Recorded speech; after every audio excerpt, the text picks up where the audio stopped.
Hi kabayan! Alam mo ba na mayroon pa tayong makuhang affordable na house and lot dito sa General Trias, Cavite?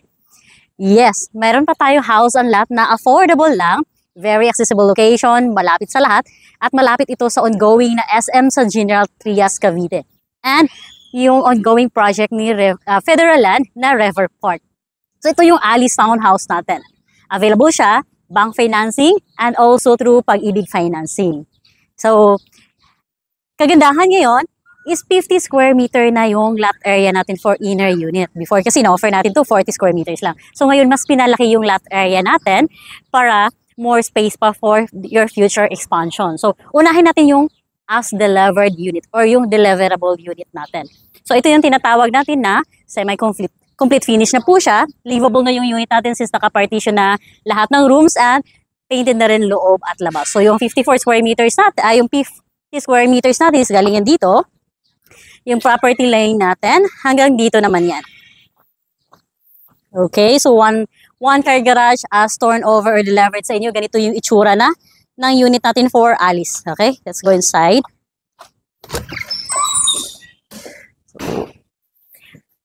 So this will be your living area and dining area.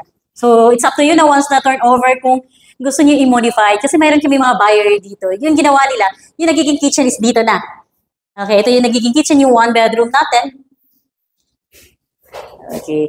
Or pwede itong gawing office kung work from home naman kayo. Okay, maluwag na rin. Kasya dito ng double bed. Gawin niyo itong for gawing bedroom talaga siya. So, madaming option dito sa room natin sa baba. Okay, check natin yung mga rooms sa taas naman. Yung stairs naman natin, malapad na, maluwag naman yung stairs ni Alice. So, dito yung 2 bedrooms sa taas and then 1 toilet and bath. So, let's go. This is your first bedroom ng Alice natin. So, kasya dito hanggang queen size bed. Pwede pa siya. And then, since maluwag yung front, yung karamihan sa mga nagiging buyers namin dito, nag-expand pa sila ng room.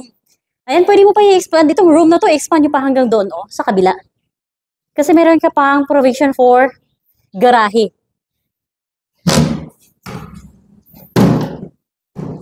Then, check natin master's bedroom.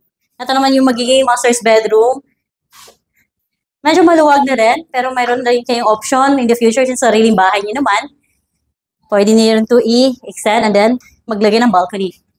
Gaya yung mga nakatira na dito, yung naging owner ng Alice Townhouse natin, nag-extend na sila ng unit since sariling bahay na, anytime gusto nyo i-extend, pwede siya.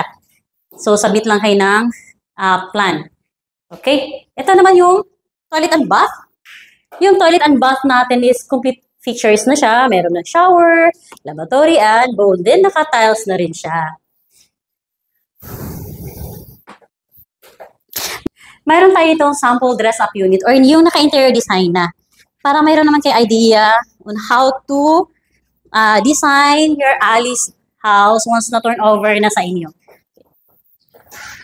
So ito naman yung sample dress-up unit or yung naka-interior design na sa Alice Townhouse natin para mayroon kayo idea kung paano pagandahin yung 40 square meter na floor area ninyo.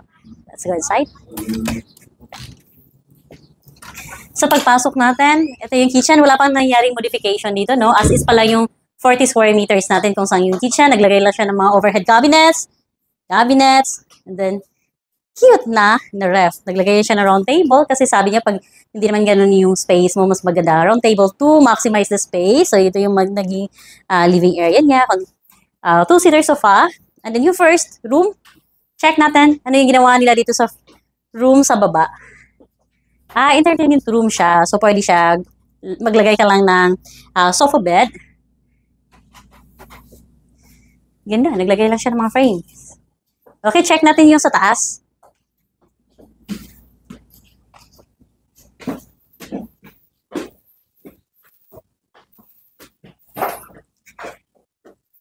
Okay, dito muna tayo sa first room, sa second floor.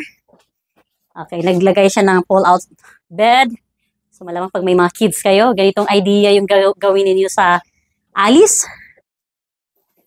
And then, meron ka pang study table. Malit lang siya na cabinet. para mas maliwalas. Konting gamit lang. And then, ito yung master's bedroom naman. So, ito lang is double lang yung bed. Yan ang nilagay. Pero kasya pa queen size na bed.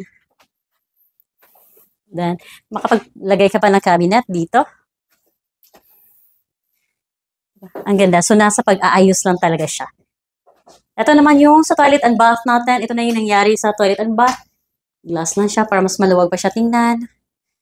Binago lang yung tiles. So, assess pa rin yung size. Right. So, for those interested dito sa Alice Townhouse natin, since located lang to siya sa General Trias Cavite, boundary lang to ng Imus, and very prime location, malapit sa tollgate ng Calax, malapit sa ongoing SM, and federal land na project. So, available siya through bank financing and Pag-ibig financing. Reservation fees only 15,000 pesos to start your dream home. So, for those interested, contact niyo lang po ako sa number na naka-appear sa screen. Again, this is Jackie Uy, your real estate broker dito sa Cavite. Thank you for watching and have a good day. Uy.